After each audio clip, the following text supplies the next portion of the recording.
Okay, so we've got Jim Furyk here on the right, Justin Leonard here on the left, and we're just going to look at the differences in their downswing to see how that affects the ball flight, so the shape of shot they hit. Now, the two major differences that you're going to see here from Furyk and Justin Leonard here on the left is the body position. Leonard has his shoulders still very much closed to the target, supporting off towards these right-hand traps, hips relatively square on. The shaft of the club is slightly higher than his right arm, almost going along the line of his right forearm. Now what we're going to see with Furyk is we can see quite a contrasting body position. His shoulders are actually open to the target already at this stage on the downswing, so pointing more off at this trap on the left. Hips also very open, so we see his hips pointing way off to the left, his left leg much more in view than we do with Justin Leonard. And what this is going to create is a very subtle change in the club path.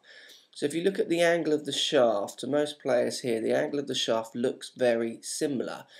Justin Leonard's shaft is slightly more laid back, so the club is a little bit more behind his backside, where we're seeing Furyk's club only just behind his backside on the way down. And it's this slightly different club path which is generated by this different body position, which can encourage both players to hit from a very slightly different angle to create a different shape shot. So if we bring both players down closer to impact, we're going to see that Leonard is approaching much more from what we'd call the inside with his club path.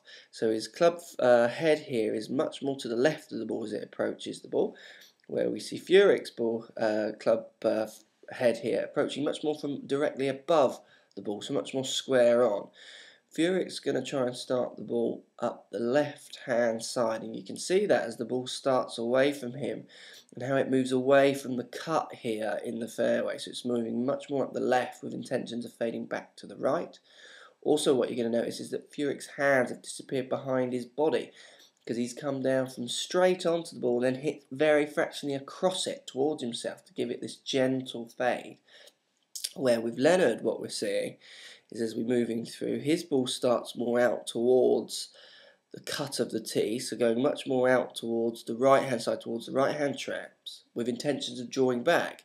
You're going to notice that Leonard's hands here are much more away from his body, so there's space, where with Furyk obviously there's no space, he's hit across the ball towards himself. So the big difference, what the two players were doing on the way down as they came in to hit the ball, is we noticed that they would change very much their body position to influence how much they want to start the ball left or right. So if you want to start the ball out to the right, you need to try and stay close to your target for longer on the downswing with your body, and that will chuck the club further behind you.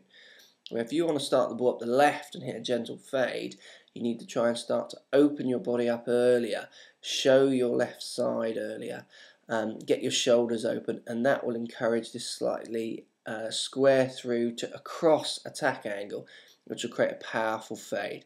Change your body position on the way down, changes the way you attack the ball, it's going to influence it then to fly in a slightly different direction.